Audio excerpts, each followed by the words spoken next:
let you know. The commission is not what? The commission is not what? The commission has not started an investigation. Okay. It has not. Okay, so there is no investigation into the leak. Will there be one? Amy, do you have another question? Yes. Who's gonna conduct, who's Give me one gonna second. conduct that investigation? 1 second, 1 second. The commission is asking, the community is asking a question. Fair enough. At this time, there is not. The commission will be looking into it, and right now, we're making a determination as to the body that will be doing the investigation so that it is neutral. Not within the body. So outside of the That's what we're discussing, yes. discussion, Yes. is it normal practice that when people would investigate itself? Let me do this. Let you do what? I actually took this. But the question was never directed to you though, it was to the chief. Oh, I understand that. When you asked, also asking the commission. Because you kept talking, you said I'm gonna vote. I'll try to make this as quick as I can. My comment is, I would appreciate a yes or no answer. Let's not sugarcoat this. If you will help the community. It's been brought to my attention that this monster is not on the sex registration list, but he's in prison for drugging young men and having sex with them. His name is Hagen Brown, if I'm correct with that name. He's the police officer that killed Seville Brown and the Sherman Park riot broke out. We really need to know, Chief Morales, if he's gonna be released and is he on the sex offender list, and if not, he should be. We all have very young children out here who can't protect themselves. And he's out here drugging men and having sex with them. He's a sex offender. He should be on the sex offender list. I would appreciate any attention you could give this matter, because it's very important to the community that we know where this sex offender is. Not because he's a police officer, but because he is a sex offender. I And agree. we don't Thank want you. our children in danger. Excuse me. Thank you. I believe that's our last question for the evening is, our last question is, is there? Who else has questions? Oh, okay, I'm sorry, because I thought that. We're gonna go to more questions, but we're not going to be disrespectful. I'm going to keep order. We'll ask some questions and we'll follow up, but it's about respect, and then we'll keep going. Otherwise, this is not productive. Disrespectful if you don't answer our questions. I get it. This isn't a debate. This is a community listening session, and everybody has the right. And you've asked it twice. Yelling isn't, ma'am. Yelling isn't going to help us. We're going to move on. We're going to go on to another question. Oh, hello, my name is Vanessa Mara Ramos, and Chief Morales, you're actually married to my cousin. My question though is that I'm a newer employee to the Office of Violence Prevention, but more importantly, I have grown up on the south side of Milwaukee my entire life. So the south side, the entire city of Milwaukee is very dear. I'm invested in this community. My question is, the young person had asked earlier about other entities that are assisting the Milwaukee Police Department with stopping and trying to prevent violence. My question to you though is, as a newer employee of the Office of Violence Prevention, I've emailed you 3 times to try to, I would like to bridge a divide that seems to be with our office and Milwaukee Police Department. As a new employee, I'm not aware, I don't know why that is, but I would think that you would want all entities, all nonprofits, all organizations, whether we're with the city of Milwaukee, to help to try to prevent violence in our great city. My question is, I guess, why are you so unwilling to work with our office? If you could tell me that, or if we could have a meeting outside of here. So first and foremost, I have to apologize because you say you're married to a family member. I don't know who you're talking about. So that piece. And secondly, for the record, in our shoot review, we have a community piece. And I have the email to show you. The Office of Violence Prevention backed out of that piece. So when you say we don't want to work with an organization, they backed out of working with us in our shoot review to work on violence. I don't know what to tell you. That's the organization you work for. We work with all organizations that are gonna work with us. Furthermore, they do communicate with, or your office communicates with 3 of our districts. I have leadership in the department for them to communicate. I do not know why they chose not to work with us when we talk about gun violence, but that's on them. But you're welcome to send a shoot review now, anytime you can send your email and pay location on the shoot review, you're welcome there.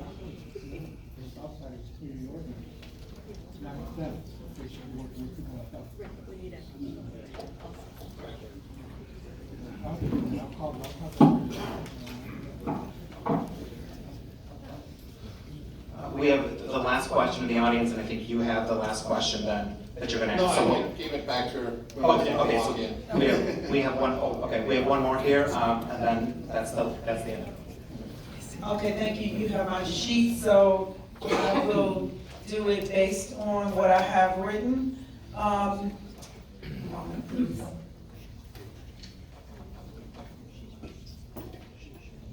I have a question, the questions that I have, Chief, revolve around who is it that you will answer to regarding the questions that have been asked that have been ignored. The question of security and the leak, the constant leaks that have happened in the police department that have affected victims, upstanding citizens in the community, and the question is, what have we done in regards to the leak that happened? And if, for those that did not know what I meant by the leak before, if I need to be responsive, I will, if you need more clarity about the leak in particular with the chair of the Fire and Police Commission, who was a part of an interview that happened in a facility where such interviews should not happen. So there is the behavioral or the process problem with a victim organization being violated by the Milwaukee Police Department by the interviewing happening. Then second, the leak that happened by that video being put out. That is a concern of mine as a victim, a survivor. I don't think a victim who already had stated that she was afraid should have been put in such a situation. And so that leak, what have we done to address that and the multiple leaks that have happened? And then compliance.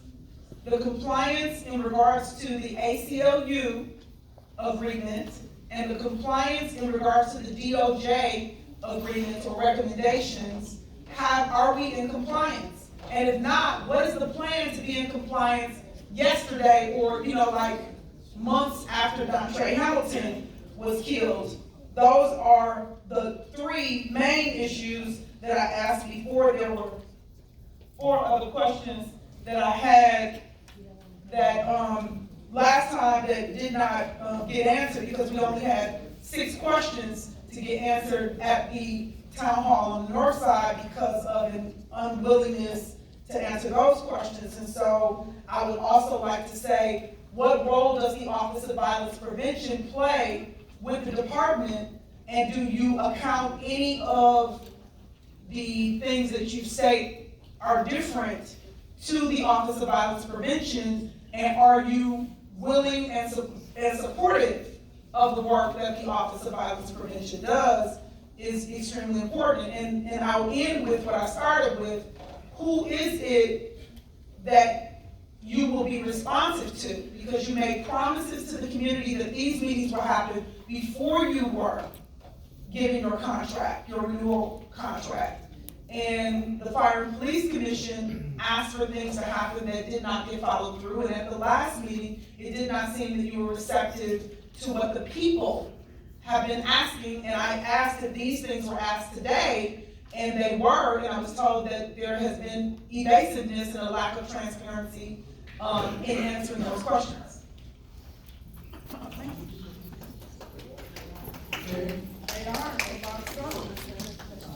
Senator, thank you for the question. My name is Alex Ramirez. I'm an inspector Police assigned to the Administration Bureau. I've been tasked with overseeing the ACLU settlement agreement, ensuring that NPD gains compliance. I'm sorry, you are muffled and we can't hear you very well. I I apologize. My name is Alex Mears. I'm the Inspector of Police. Can you guys hear me? Here you go, get that one better. There you go. My name is Alex Ramirez. Yes, much better. It's a great question when it comes to the ACLU settlement agreement. Again, my name is Alex Ramirez. I'm an Inspector of Police assigned to the Administration Bureau. I've been tasked with overseeing the ACLU settlement agreement, ensuring that the Milwaukee Police Department gains compliance. It is a 5-year agreement that was settled in July 23rd of 2018. The 5-year settlement includes for traffic stop, field interviews, no action encounters, search and seizure. That's where we have to meet compliance. The Criminal Justice Institute is a consulting firm that's been agreed upon with the city, the ACLU. They assess the city's compliance and report out on the compliance. They will put out an annual report on the level of compliance. That report gets published with the Fire and Police Commission as well as our MPD website.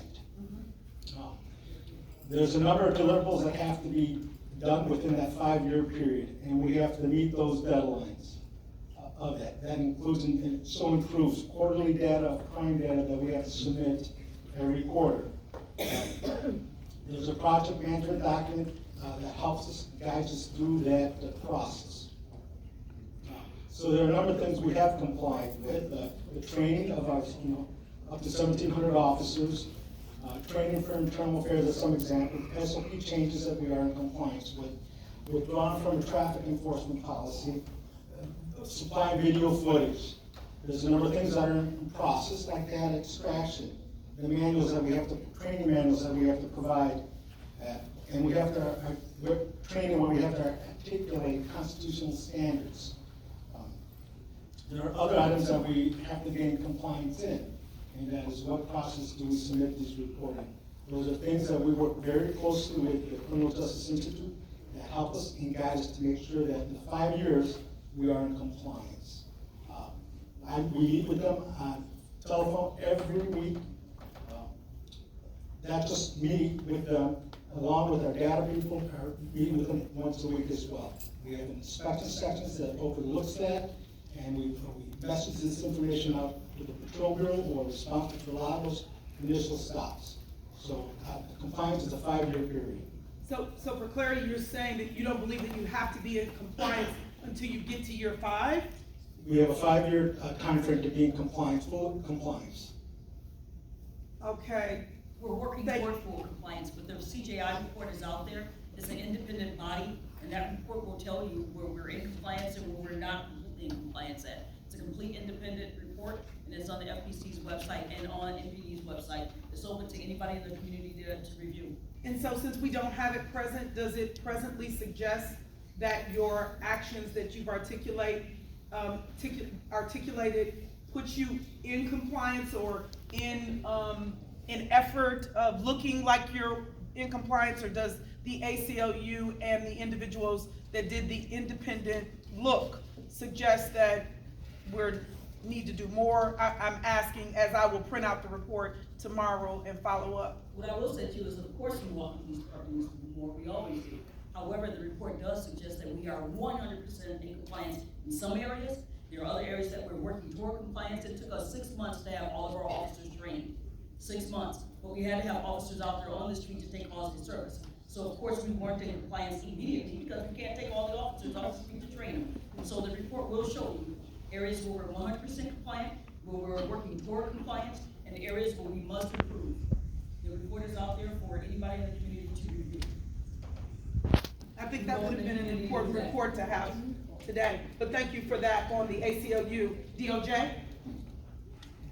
Recommendation? The Milwaukee Police Department, as soon as the chief took office, I personally contacted the consulting group that did the report that was also lead up to Chief Lynn. Correct. I did that. I actually contacted them, and they were not able to work with us on those pieces. The only thing that they were able to provide to us was information on what we can do to help us with some of the crime pieces and community police engagement. So those are the only two pieces that they were able to assist us with. A lot of the things that were in that particular report were wrapped up in the ACLU agreement. So we are definitely working to make sure that we're compliant with the ACLU. Those two things are really pretty much hand in hand. Okay, thank you so much for those. And you mentioned yourself that there is a leak problem, mentioning that it was leaked under Flynn, meaning the DOJ recommendations. Are we going to speak to that? Because with the DNC coming, I do believe that it is an issue of concern if this is something that continues to happen and we never, even with internal investigations, even in, my own situation, the leak, the internal investigation said there's never a problem. So it's like asking the fox to, watch over the hen house. So my question is, but my question is, concerned about that, and we always look at safeguards to ensure that information is not leaking. Of course, we look to see if there's anyone within the agency that may or may not be responsible for it. However, it's something that we're cognizant of, and it's something that we're always looking at. We don't want information leaked outside of our department, but unfortunately, it does happen. and so on the issue of the victim facility being used and the leak happening, those should be punishable and sanctionable actions that somebody did. I mean, a victim should never be put in that situation, and an organization should never be put in that situation for the executive director to find out in the paper that the department used the facilities that they should not to do an interview of someone. And so I appreciate the subordinates answering the questions and very candidly answering directly. That is what I expected when you were on the north side, Chief. But what I want to know is, what are we doing in regards to those things? Has someone been sanctioned? Is there a process that's happening with that? Because that's a huge issue with something as big as the DNC, or for that matter, forget the 5-day party, with just regular citizens wanting to make sure that we have some kind of process that's doing a follow-up. I believe that Commissioner McKenzie indicated that that is something that the FPC will be looking at, and they will look at that individually. We welcome it. I want to thank everyone tonight. I know it's a long meeting, but I really appreciate that you guys came